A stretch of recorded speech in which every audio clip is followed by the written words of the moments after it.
Assalamualaikum warahmatullahi wabarakatuh. Berjalan menuju Tuhan. Sahabat insan kamil, bahwa dalam waktu-waktu dari setiap hari harus dioptimalkan sehingga mencapai produktivitas yang betul-betul memberikan kemanfaatan bagi kehidupan kita saat ini maupun yang akan datang.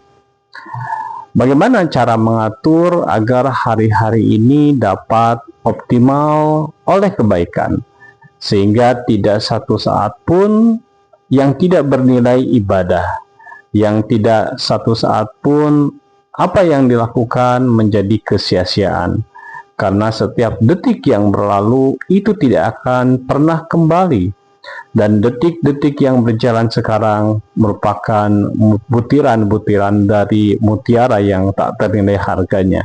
Dan detik-detik yang akan datang harus kita rencanakan dengan sebenar-benarnya, harus kita antisipasi agar setiap detik yang datang kepada kehidupan ini benar-benar dimanfaatkan untuk kebaikan.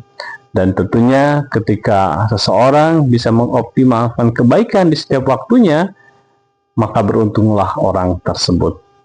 Nah, tentunya dalam pengaturan waktu setiap orang akan berbeda sesuai dengan situasi, kondisi, profesi, dan berbagai hal yang mempengaruhi. Tapi secara umum ya tentunya akan sama ya secara kelompok, secara umum. Misalnya taruhlah kita dalam mengatur waktu antara subuh sampai dengan zuhur. Ketika azan berkumandang saat subuh, tentunya menjadi prioritas kita menunaikan sholat fardu subuh di masjid berjamaah bersama imam, tidak dengan takbirat, tidak tertinggal takbir pertama.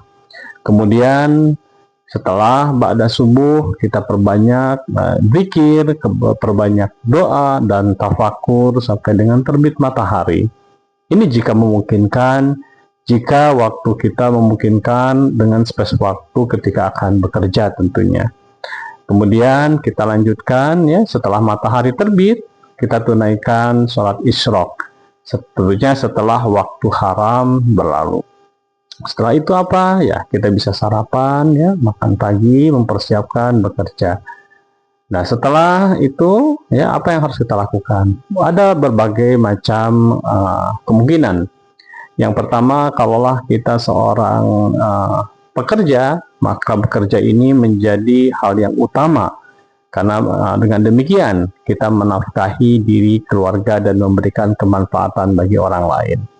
Kemudian jika seorang alim menelaah Alkitab,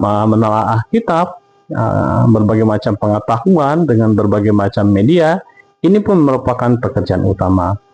Dan jika seseorang ini adalah seorang yang tidak mempunyai pekerjaan sama sekali, maka beribadah ya dengan melaksanakan nawafil, baik itu sholat duha, baca Quran, dan zikir, dan lain sebagainya. Ini pun dapat dilakukan agar waktu tidak terbuang percuma. Maka upayakanlah kalau kita tidak bekerja, maka kita menuntut ilmu ataupun mengajarkan ilmu, ataupun juga beribadah kepada Allah Subhanahu wa Ta'ala dengan ibadah-ibadah ritual. Kita lakukan sampai dengan zuhur tiba.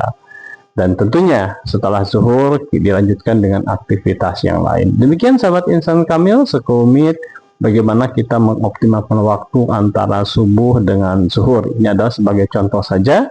Tentunya setiap orang mempunyai perkara yang berbeda, ya, pengaturan yang berbeda disesuaikan dengan situasi dan kondisi.